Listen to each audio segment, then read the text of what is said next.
Hey, everybody. Thanks very much for swinging by and checking out Todd-versations present Todd-Bits. We are really thrilled with our guest today. Very exciting subject. Love technology. Love talking about it. Love ag technology. Please give it up for Mark Campbell, CEO of Produce IQ. Welcome, Mark.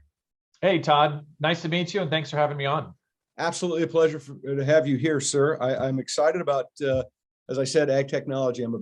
I just think it's such a great conversation to have about improving our food supply, improving how we deliver food, the whys, the hows, the who's, the where's, the what's about food. And I think when technology gets into play, I think it's a fascinating conversation because we got to feed a lot of people. And you guys are providing a solution out there to that. And I just thought it was really worthy to hang out with you a little bit today and share what Produce IQ is all about and give some insight to everybody what you guys are doing. So I'm going to shut the hell up and ask a question and let you talk because nobody gives a rip what I have to say anyways. They really care about you. So tell me a little bit about the journey to this point with Produce IQ. Sure. Awesome. Thanks, Todd. Yeah. So I'm not a technologist. Started a technology company, but my background is in finance dominantly, and then in the agriculture and the produce industry. So I've done mostly CFO work. Both. I was the CFO for J&J Family of Farms for 7 years. Oh yeah, right on. And then for about 10 different grower shippers and distributors as a consultant CFO. And so I saw the need across the board for some type of a central marketplace, right? An additional channel, another way that people could communicate online, find transactions, whether they're long product or short product, or want to meet new relationships, get better exposure, all those things. And then, of course, when COVID happened, it became quite a catalyst, and it really highlighted all the problems that were already existing in regard to access and other things. And, such a shame to see, millions of pounds of produce being thrown away because people didn't have, when the government shut down food service, and people were reliant upon that sector and unable to switch to the retail and other buyers. Yeah, no, I mean, I talk about a crazy time, talking about people that were just like waking up one day thinking it's Tuesday and finishing the day going, I just lost millions of dollars. That was tough. I mean, it was tough to be a part of. I mean, I know you saw it. I saw it. That was quite a shock. I think that was probably amongst everything that happened during that time, the way the food system kind of just flipped over was really tough to watch, no doubt about it, because so many people were affected.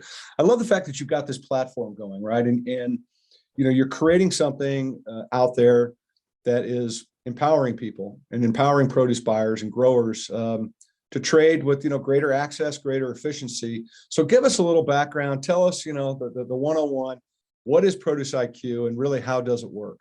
Sure. So we're a marketplace, and that means different things to different people. Practically speaking, what we're doing is we have a spot market. So if people are long product today that they need to move, there's buyers who are looking for opportunities or bargains or value. There's buyers who are short product that they really need, and it's a different situation or scenario. There's retailers who want more ad prices, and ultimately people want to enter more programs. And so we're working extensively on developing smarter tools that help people enter smarter contracts and programs. I love it. I mean, you're simplifying the process that's been around a lot. Back in the day, it was phone calls only, right? There wasn't even fax machines. I can recall. I'm that old, right? I'm back in the Flintstone era.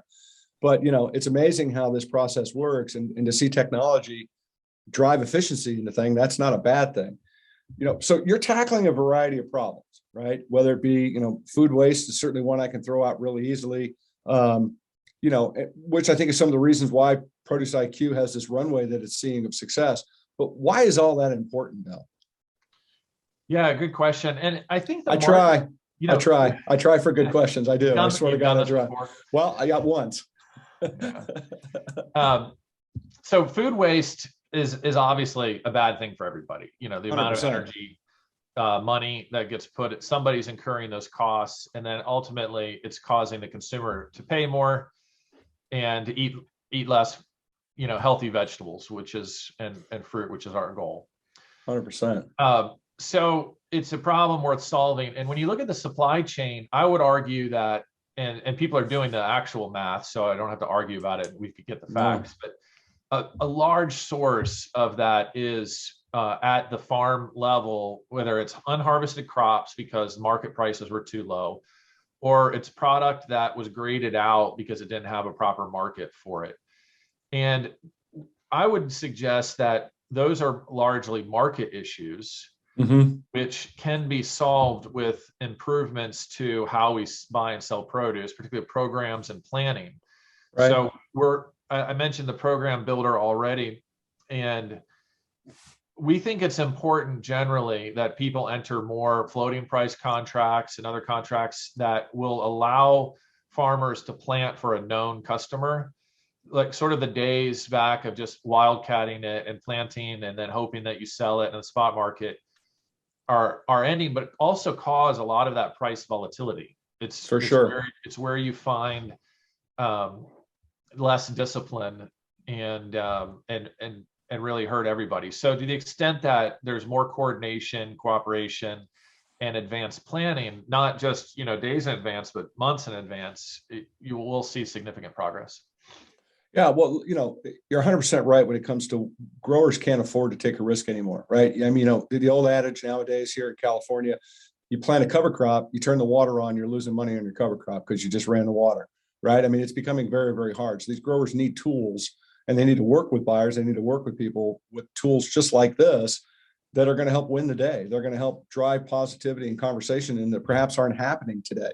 And because produce is a global business. I mean, this you've got product coming from all over the place now, and it's that proverbial Ouija board. You're moving it around, trying to figure out where everything's at. It's a challenge. So, I guess my next question would be, and I think you touched on it a little bit, but I want to get deeper into it. It's like, why'd you build this? Don, there's four general problems that people solve. Okay. One is on the supply side, they care most about access. They're looking for more opportunities. They want to find more POs. On the buy side, what you'll find, they care a lot about time. They have a lot of the buying power and control, and they run lean teams and they buy large volume, and they just don't have the time to effectively deal with lots of phone calls to lots of different growers and shippers and find a market. So we're developing some really exciting tools to help buyers with that issue. And then both parties care about finding a fair price and an optimal price and moving the produce and care about information as the last thing. And this industry is not very transparent compared to other agricultural commodity and then other markets in general. Yeah, no, you make time is a huge thing. And when you think about the way that in the retail sector today, you may have a buyer that's buying 180, 200 different items in the course of a week. I mean, and you got, take salads. How many SKUs are under a salad SKU, right? I mean, there's 30. I don't know. It's a lot. So I could see where time management is something that these guys have got to lean into because, as people try to improve their produce departments, they try to bring in new items, new varieties, all these other things. To your point, that takes time. That takes energy. And trying to find that conduit that helps, eliminate, to your point, how many phone calls can you possibly take? Because it's not that I don't think buyers don't want to take the phone calls. It just becomes a matter of they can't. And so this tool actually allows them some flexibility to actually deep dive some of these things a little bit too, which I think is kind of cool. I really do. So let's kind of get into the marketplace a little bit about Produce IQ, kind of the who, what, where, et cetera. So you go on there, you go on the app, you check it out, you got a price up on the screen. And, we can call it widgets, it doesn't matter. But who sets the price on the screen? How does that get determined? Sure. So it's a two-sided marketplace, and the buyers and the suppliers are the ones who are negotiating directly. So we're just a platform hosting to allow additional conversations. So as an additional means to communicate, whether even through instant messaging now on the platform and the function with chat.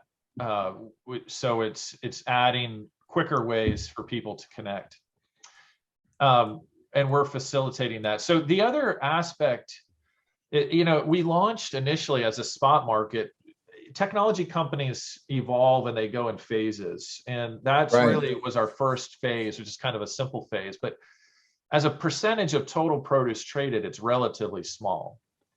Now, there's a real need there that we're matching. But our tools are also going to include, as I mentioned, the programs and then stores, where it's an online type store concept where growers will be able to present their brand, be very brand forward, tell their story, provide food safety information, know your farmer sales sheets, other types of information in a private setting that they can designate and share with specific buyers what they're doing in a way that a buyer can digest it comfortably in a central across a lot of different stores. Right. And so we're doing kind of with those three types of platforms, believe that we're encompassing all the ways that produce could be traded. You know, I'm sure there are things more evolved, but it would encompass a large percentage of the industry of what can be done. Right. I'll dig it. So competition's a big deal, right? At the retail level, right? No, you know, if somebody's 79, somebody's got to figure out how to be 78, right? I mean, it is that world in which unfortunately we live in a lot of ways. So how do buyers know that the price up there is the right price? I mean, how do they determine that? Yeah. So, I mean, there's some competitive element to the platform, and there's also a lot of information provided in the platform. So buyers have access to know USDA information readily accessible, and we'll have it developed so that they can comparison shop across stores and platforms and others. And then also, if they wanted to run mini RFP processes or other types of kind of like really efficient ways to get quoted, right? The platform allows for that. Oh, cool. All right. So where do you get your data at this point now for the price index when you're doing that? Yeah, so we developed the price index about a year ago to tell a story from a 10,000, 20,000 square foot view that really isn't being told as we look at tons of data. Now, the data for the index is USDA data. We have a robust mathematical way to sort of determine what's fair and representative for those categories. But it really has been interesting and eye-opening to see that, you know, the real differences ongoing category by category within the fresh produce industry. Roll that up to just say, how is the industry doing as a whole? Right. How much volume is it moving? What are its prices at? And what's the story for the industry? So we wanted a way to talk about it that we hadn't seen anyone develop yet. Yeah, I would imagine that you know, I think you touched on it, people get a little bit bogged down sometimes, and data can really become very overwhelming, right? I mean, if you take a look at the amount of data that is being sucked out of your phone without you even knowing on a daily basis, it is mind-boggling, right? And I think that's so when I think about the purpose of this, I guess I'm kind of frame up this question, I guess, using the word purpose because it's one of my most favorite words. But you know, ultimately, what is its purpose? I mean, it's really about winning the day, I think, for all parties involved. And I want to answer the question for you, but that's kind of how it makes me feel when I dive in and you know, and kind of see what this is all about. Yeah, I think that the purpose ultimately is to make better decisions and for people to understand what they're doing in the industry. And it also helps you understand the other side, right? And if you're being told a story by, you know, in those one-to-one phone calls, that you have some other way to corroborate it. It helps people who are new to the produce industry explain how a category moves and what's impacting that category. You know, when there's a weather event or some other event, it impacts different categories in different ways. And help explain price volatility. So we think there's a ton of information there that we've crystallized to a relatively simple data point that you can talk about as opposed to trying to splice through. I mean, because what's rolling up into the index is millions of data points, right? Yeah. All the varieties, and are they consistent, and quality and grade, all the attributes that you would have for a produce that's sold. What region was it sold in? FOB, delivery, and all those things. with that, we're going to be able to begin to help people make better decisions. We'll be developing, sort of destination index, and then tie in freight. You could understand arbitrage situations. Our destination markets mispriced relative to FOB markets. Those things are be really helpful for the bigger picture, so that if people have the right price, they can move the right level of produce. Right. Do you guys play around with the weather? I see sometimes you're up on like LinkedIn or whatever, and you've got stuff out there like all of a sudden, here comes this hurricane, kids, you all better pay attention. How much do you guys play with that into the cauldron of information? Right. It's on our roadmap to integrate on our platform. We're doing it off platform now, but yes, weather's such a big part of what's happening in supply. For me, most of the price volatility, demand is relatively constant. I get that holidays and absolutely certain polls, but it's relatively constant. Humans are eating about the same amount of vegetables and produce. What happens mostly is that the supply side is highly volatile, where they either have overplanted, they're coming on top of each other, they're in a transition and a gap. There was a weather event knocking out a crop, impacting yields, disease. And so much of the story in explaining the produce industry, I think, is a supply side story. Yeah. And so weather's a huge part of that. And where we're going with this, when you think about a few years down the road or what's next, is we want both sides, suppliers and buyers, to have call it a dashboard, right? Think about a Bloomberg terminal or something where everything's at their fingertips, whether to make good decisions. They have weather, they have transportation, logistics. They know the spot market versus their programs, and they can make better decisions. So we'll continue to launch new tools to sort of get to that goal that allows for a transparent and efficient industry. Well, evolution, tech, if there's one thing about the tech business, it's constantly evolving. And I know that you guys are about that too, which is, one of the reasons I was kind of like, hey, let's chat for a bit, because I think there's so much merit involved in what you guys are doing. And, I think you guys provide a voice in some ways, even though it's all kind of anonymous, how it all plays itself out. But you guys are putting a voice out there that perhaps a grower doesn't necessarily get. Maybe a retailer doesn't get to hear. Maybe it's a thought into a retailer's day that, their workload wouldn't allow them to actually see, because, they're functioning every day with those blinders on because they have 200 commodities coming at them.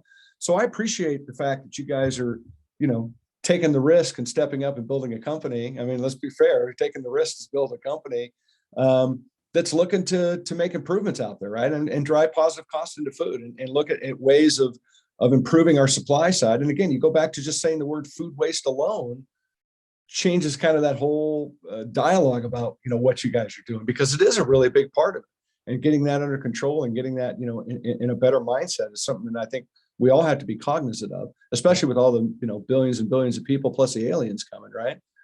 So yeah. And personally, for one of my sort of heart or missions is also, people use the word sustainability a lot, but they forget about the economic sustainability, particularly of small and medium-sized growers. Yeah. Where there's, as you mentioned, about all the costs increases, most of those are fixed costs generally, food safety, outbreak, and all the bureaucracy that goes with business. And so it makes it really hard for the small and medium-sized growers to operate in this world. And we want to try to give them access to the top quality customers as well in a streamlined way and make them economically sustainable. I love it. I love it. I think that's great. So produceiq.com, the website, right? And you know what the root word is of IQ? You probably don't know this. I'm going to stump you. You know what the root word is of IQ? It's Todd. In case you wanted to know, tell your friends. It'll get you a drink in a bar. Guarantee it every time. I wasn't expecting that, Todd. Well, it just hit me like that. I don't know. I just decided to throw it out there. Anyways, I appreciate you coming on and sharing, what you guys are doing in your journey, because I think it's really cool. And I hope people will, dive in a little bit and see what you're about and throw some love your way. And you know, and realize that technology, you know, for the things that we hate about technology, and everybody's got their quirks and quirks, there's a lot of really positive things that technology is doing for us to make this a better planet. And I think this is one of those tools that's out there. So I appreciate you, you know, hanging out with me for a little bit on Todd-Bits and just sharing your story. Thanks for having me. Absolutely, my pleasure, brother. Anytime, come back and let's update. As you get your dashboard, let's keep people, you know, filled in. Let's keep talking to them. I think it'd be wonderful. So please, open invitation to return. Sounds like a plan. Cool. Everybody, thanks for hanging out with us this time on Todd-Bits. We appreciate you very much. Remember, go inspire somebody today. It's really important. It's not hard to do. So we'll see you on Todd-versations. We'll see you back with another Todd-Bit coming up. Take care, and thanks again. Take care.